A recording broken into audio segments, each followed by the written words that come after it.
There we go. And here's another catch up, another chat on the SME Advantage podcast. Very lucky today to be in person with Brendan Forwood, founder of People Squared, HR specialist, accredited adapt coach. And Kano's managed to join us again in his ute. Well, Always on the charge, fellas. that's it. The regional prosperity is not going to spread across the country on its own, mate. Somebody's going to do it. That's all right. I haven't got my own plane license yet, but one day. I was actually thinking about that this morning with all of the hopping around. I was like, there's got to be a model where you can make personal aviation work. Helicopter. Yeah. Brendan and I are actually lucky enough to be sitting in the boardroom at the Coffee Commune. These guys, great Brisbane-based community of SME owners and circling around the love of coffee, and they've been generous enough to give us this space. And I know they're quite passionate about some of the things we're passionate about, so lucky to be aligned. But what we want to chat to you about today, Brendan, is this trend that you're seeing in the SME landscape of redundancy decisions and redundancy triggers. Yeah. What's going on there? Why is that happening? What are owners missing? What's the opportunity here in the current climate of how to build businesses that can stay resilient and deliver sustained value? So, sure.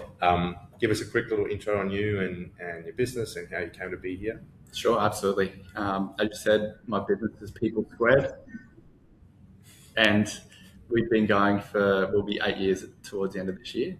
I started my career in corporate, working in people, culture, leadership, org development, and then decided to go out and start my own business and shifted from the corporate into SME, completely different, I suppose, in terms of the demographics, but my original vision for it was to bring the corporate sort of governance and structures to the SME market. And what I'll say is, upon sort of coming into connection with you, learning about Adapt and the way that the model works for businesses, is it's flipped my mindset, knowing that a corporate type of way of doing things doesn't work for an SME.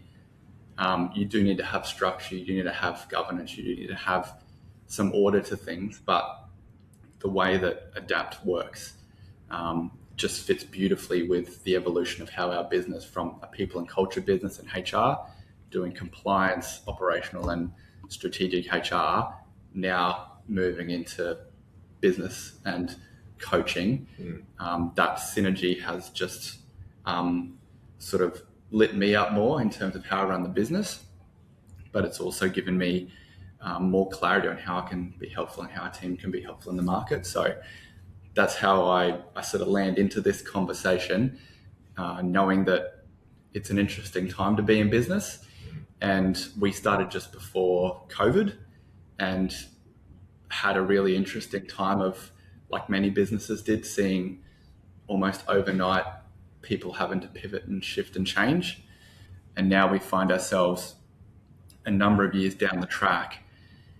I'm sort of looking at patterns, looking at trends, looking at insights, and the conversation we had and the conversations I'm seeing, hearing, talking to clients about is sort of like right sizing.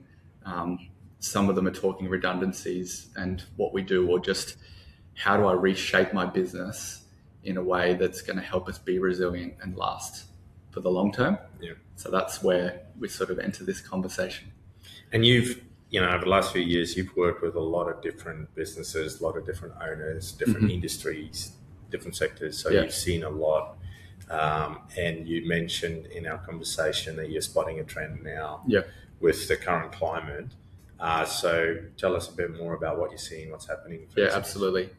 And that's one of the privileges working in what I do, is I get to focus on the same things, but look across a lot of different industry sectors. And one of the trends that's coming up now, particularly because as we're getting towards the end of financial year, similar to like what you would do with your taxes, you sit down and do your tax planning, or with your wealth advisors, you start looking at the planning ahead. And obviously the numbers are something that people are looking at. They're looking at trajectory. And this conversation has been around forever, even when I was in corporate. My first real experience around after the GFC was the first trend of mass redundancies in some of the bigger corporates. And I think through the conversation that we were having, my reflection upon it is a trend that's coming. During COVID, it was more like hold the staff. It was hard to find people. There just wasn't a lot of movement around. Whereas I just see it starting to shift now, where there is movement, and people that have been pushing through the last few years are now sitting down realizing I sort of can't just roll into the future. I really need to take control of my business. Yeah. And so that sort of, the line item in the P&L around wages and salary and then super, most businesses, they're pretty chunky. I just think there's a different way to approach this, and sort of playing into the philosophy of ADAPT is how do we plan ahead, be more proactive, and think about some of these things through the lens of critical numbers, so that you don't have to get down the track and be continually having to have this conversation about redundancies or shaping the business. Yeah.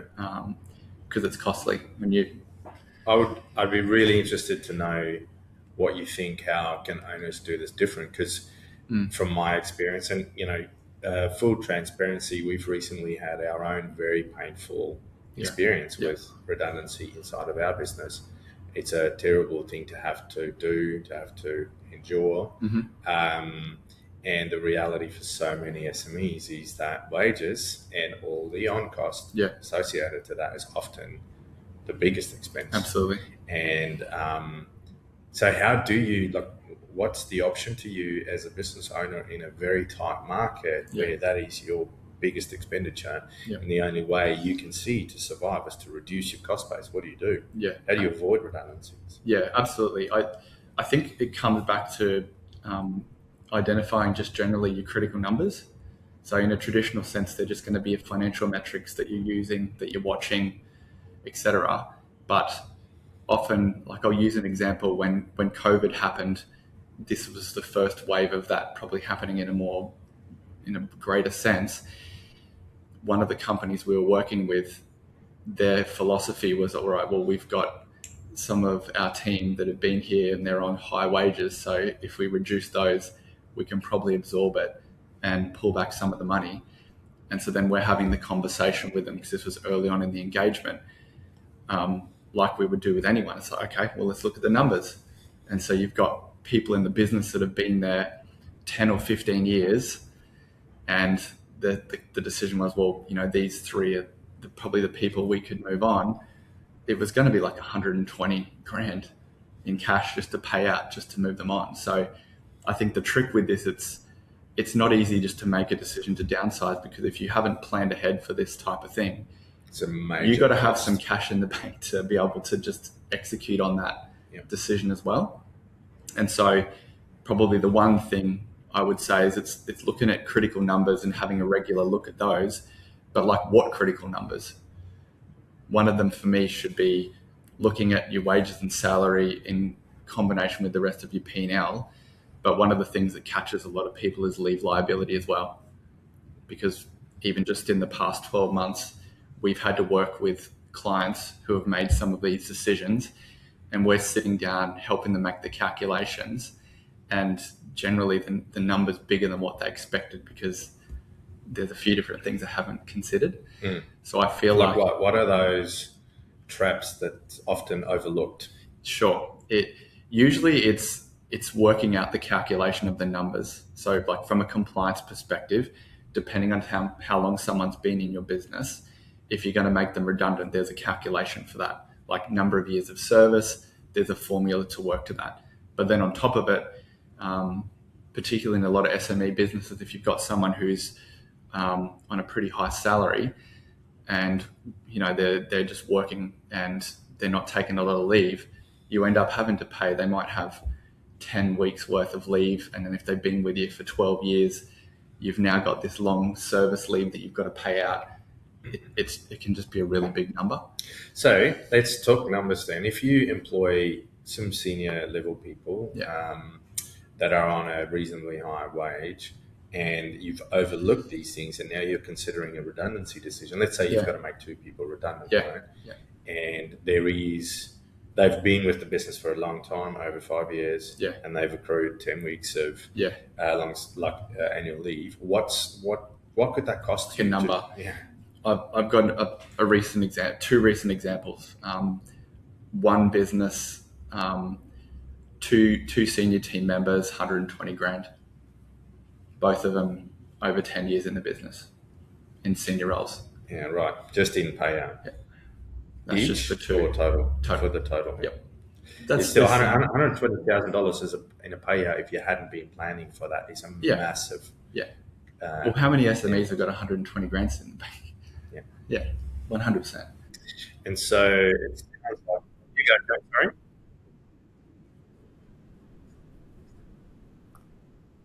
Yeah, absolutely. Yeah.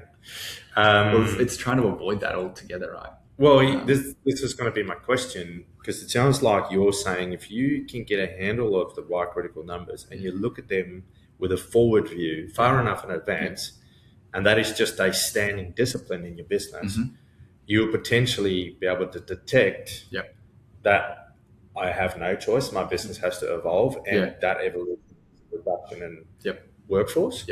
And if you can get that early enough, you could potentially work with some of those people to facilitate 100%. high integrity exits. 100%. Where they have time to plan transition, you have time to plan that handover. You've got time to deal with the commercial impact on your business of letting somebody 100%. transition. Well, even some of the conversations we're having is, instead of it being like a redundancy, some of the people are close to retirement, or without having to rush them out, they're taking some of their, like they might wanted to move back to 3 days a week. So they're taking the 3 days and just getting paid long service for 2 days. So they're getting it slowly paid out. The business can keep them, but it's, it manages cash flow. Kane, I agree with you. If you're in a difficult spot as a business and redundancies may be one trigger that you're considering, I think the better trigger is put more energy into sales. Yes. Just put more energy into sales and bring some revenue into trying to avoid that. But having said that, I do believe we are going into a world where many businesses have no choice but to reduce their workforce. The world of SME operating is changing. And so, sure, sell more to try and increase our revenue so we can handle our cost base. But I think many businesses will just have to go through this, and how can they navigate it wisely? What are you seeing in regional Victoria? Yep.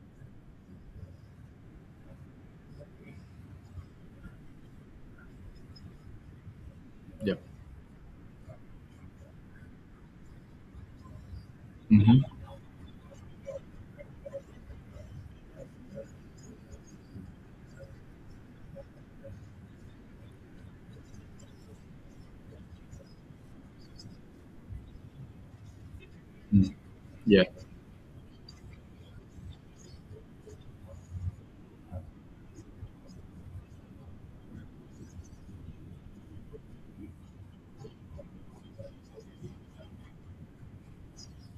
Yeah.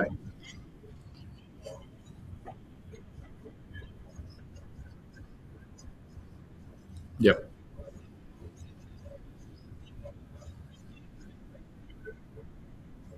That's right. Yeah. Yeah.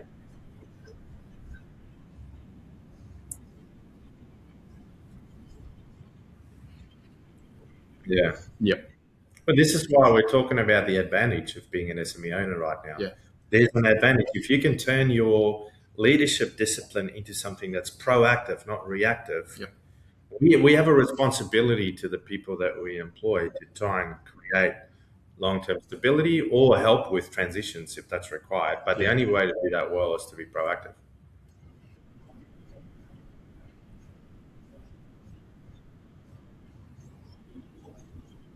Yep.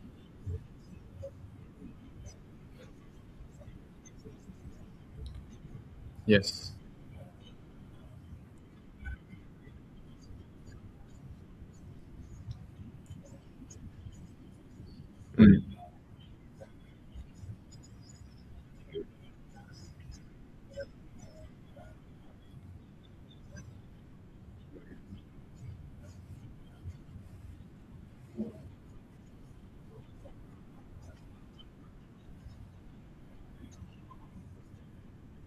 Yes. Yep. Yeah. Mm. Yeah.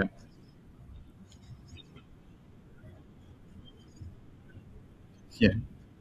Yeah. Yes. Absolutely Yeah. agree.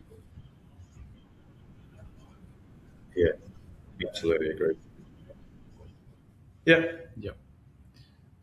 I think connecting into the high integrity exit aspect as well is I've been in conversations where sometimes it's performance related as well. So there's, I think the trend that I'm noticing as well, if people have been in the business for a while, an SME, and they're getting quite large, is if you haven't got the sort of the oversight right and the accountability baked in as well as the trust, you can have a lot of comfort in your organization in terms of productivity. And so then there's this grapple between conflict avoidance and not having enough performance in your workforce, and then pulling the redundancy conversation card as well. Yeah. So that's another one that's being avoided, is it's just like pull the redundancy conversation because we don't want to deal with underperformance. I was just trying to wrap my brain. I recently called this out, these practice of leaders to avoid the difficult conversation. I think it was an article that I wrote um, where, in response to the conflict and what was happening in Yeah. our economic climate, say that if you own a business, you have a leadership role, and a big part of that leadership role is to have the difficult conversations early. Yes. Don't kick them down, kick that can down the Yeah. road, and then pull the redundancy card. Mm-hmm. That's not a high integrity move. 100%. Yeah. Yeah. Absolutely. What are the? Sorry, can you go?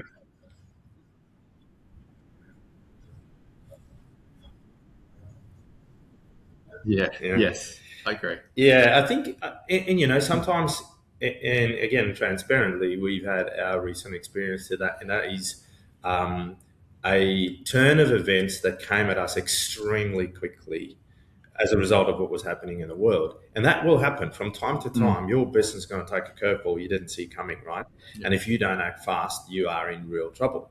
And I think if, as long as in those instances you can hand on heart say, I act as fast as possible, I was open, honest, and upfront as fast as I possibly could have been, even if notice or time period was short, and then you can still feel happy that you conducted yourself with the utmost integrity, and you're still trying to make those right decisions for everybody involved, not just the survival of the business, but the people that have to endure redundancy. Yeah. But it's definitely hard. It's a difficult part of that leadership role. But I was going to say, what's the opportunity that you're seeing for SME owners right now in this current climate with what's happening? Sure. Yeah.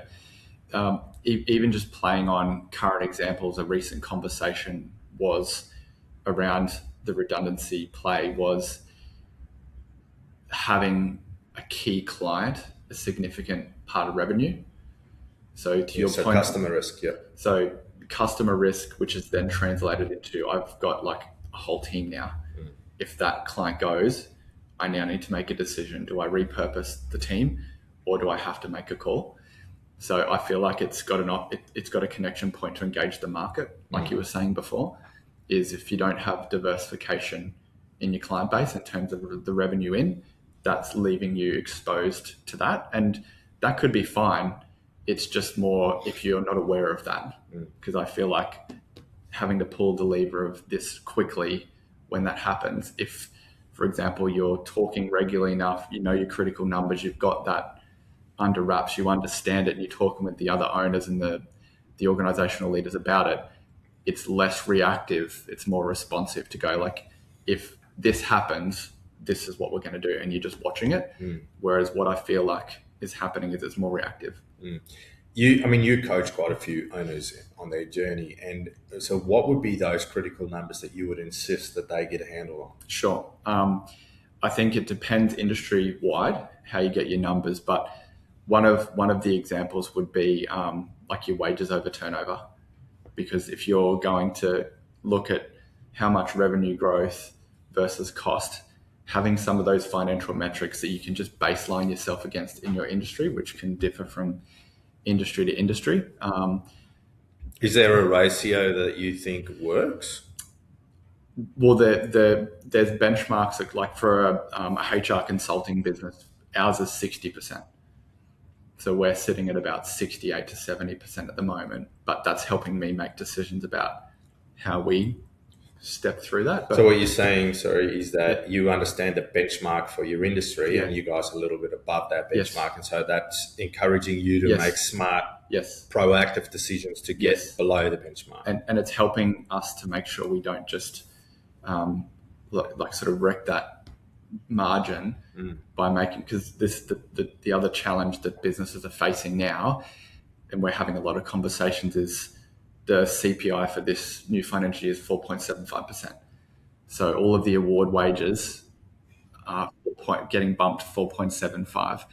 And like, for example, 10 years ago when I was in corporate, we would sit next to the REM guys, the remuneration, and they're sitting there going through 10,000 staff trying to look at what the REM is. It was 2% back then. So 4.75%. And on top of that, super, because people, so this is the other part, is if you're looking at those critical numbers, it's also cyclical. So every year you come to July 1, if you're playing the game of paying to award, you've got to either factor that in or you've got to pay overs to try and supplement that. Have your head across that. In the last few years, the percentage of super's been bumped up as well. I'm still surprised at how many business owners are getting into June and then the first pay run in July and not realizing what that cost is, because it's immediate. Yeah. I think yep, Payday super. 100%. Yep.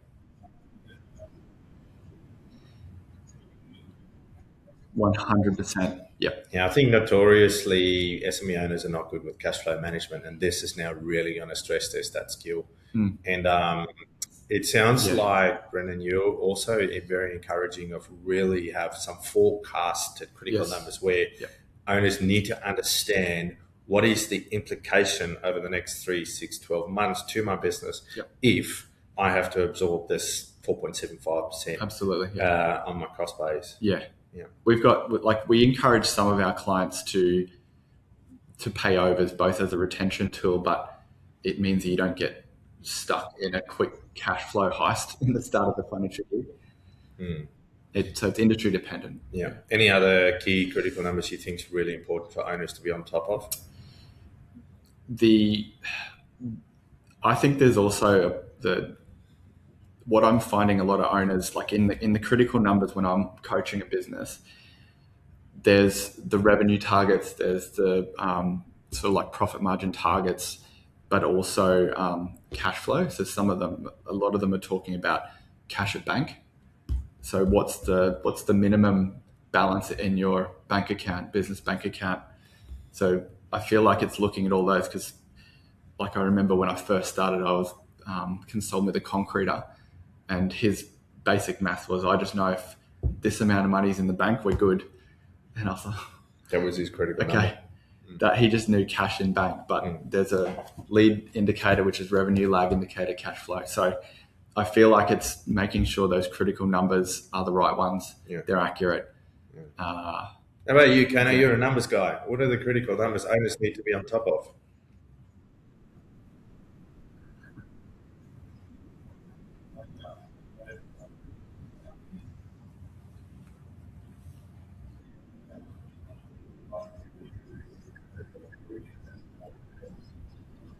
Sure. Yeah. Yes. That's a big one. Yeah.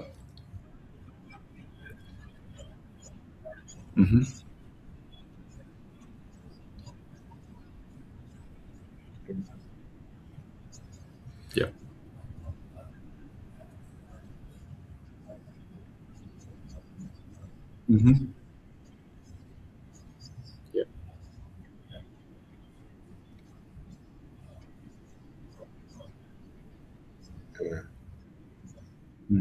Yeah. Yeah, especially if you're trying to grow a business, you need to invest in growth. And so you're always going to find things to spend more on than you potentially Yeah. anticipated because it's chasing that next little bit of growth percentage.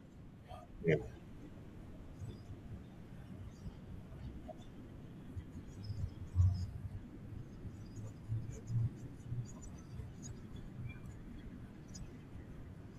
Yeah.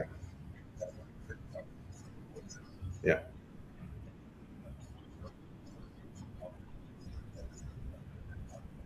Yeah.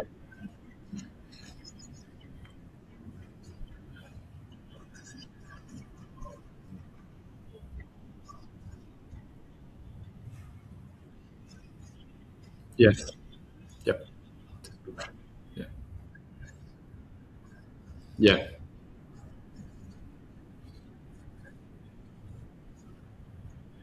Yeah. Agreed.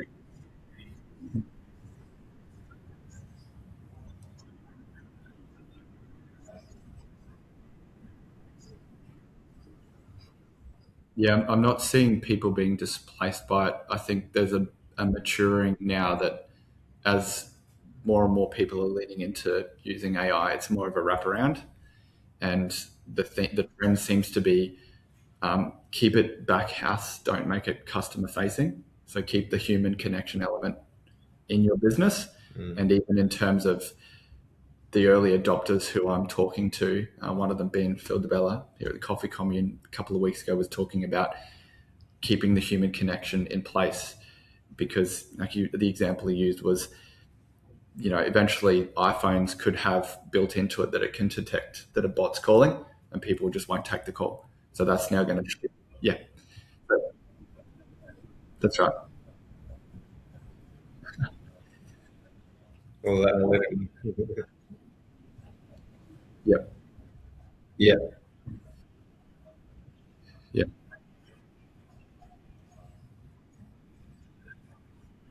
Mhm. Yep. Mm.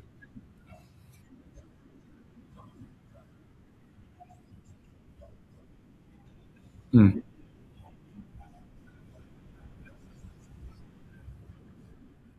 Well, Yeah, it's interesting. There's a lot of big names that are walking back their AI first moves. A lot of people had laid off a heap of people yeah. because they became AI first, and then they realized it was the wrong call. They needed to take an approach where they let AI do 90% of the grunt work, but enable the humans to do that 10% that is really unique, Mm. and that AI can't replace yet. So yeah, definitely is a lot of big companies that are starting to step that back now. And I think it's important for SME owners to lean in hard in figuring out how to implement AI as a advantage Mm. enabler in their business, but don't be too quick to displace their people because that model's not working really well. Probably the other trend that I'm seeing is there are either early adopters who are using it, and so they're now learning through their own experience and then across the industry. Uh, with just standard, like I'll use an example in the accounting world, the practice management software is sort of starting to integrate AI. So it's either happening where you're proactively pursuing an AI strategy, or just by pure nature, the technology is evolving and you're having to react to the fact you now have AI in the core platform and program that you use to run your business. Where I see the conversation going in the right way is rather than it being about AI is going to reduce headcount and replace that, it's more about if you can, let's say you've got 30 staff now and you can eventually wrap AI around it in an effective way and find 30% of the time or 40% of the time of each of those teams, you've now got the ability to grow. So it's not necessarily cost saving exercise and a reducing headcount one. It's like you now can actually go and grow your business because you've got human beings with free time that you can now push into engaging the market, giving more advisory services, adding value. I think it's really important that owners understand that you've got to be a first mover, because if every owner adopted this approach and went to grow their business, there's not enough business for everybody to 2x, 3x, 4x their Correct. Yeah. companies. The guys and girls that move first, they'll be able to take that advantage. But if you don't lean into it, Yeah. I think be a missed opportunity that's going to hurt your business. Yeah. I think let's wrap it up there. We're trying to keep it to the 30 minutes as much as we can. But from you, Brendan, what's one thing that you think every owner should go and do or look at or think about this week to help with the challenges we've talked about and the opportunity that exists? Yeah, I would say, particularly given the time is a new financial year, but to reset for a lot, but just in a general sense, go and identify what all those critical numbers are. So your normal critical business numbers, as well as some of these people and culture numbers, and then sit down and have a conversation about them. Because firstly, I don't think it's being done to begin with in an accurate way. Secondly, it's not being done in a regular way. So for the next 12 months, sitting and looking and just trying to extend your horizon out beyond, I've got an immediate revenue cash flow problem and I need to pull the anchor up, try and get that horizon on a longer tangent, but get some of these critical numbers in your view.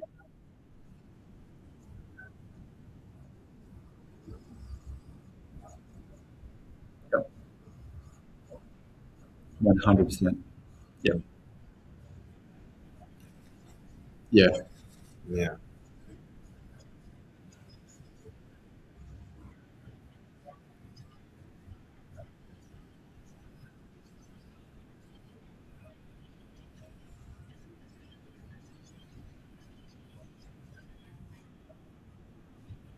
Yeah.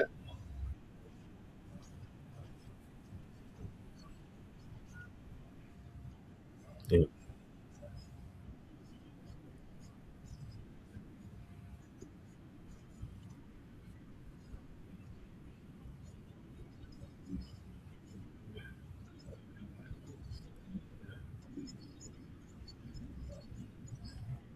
Yeah, and you're right. AI as a capability to analyze your data is extraordinary. I got hands on with Mythos Fable this morning, and it is just nuts. It's very token hungry.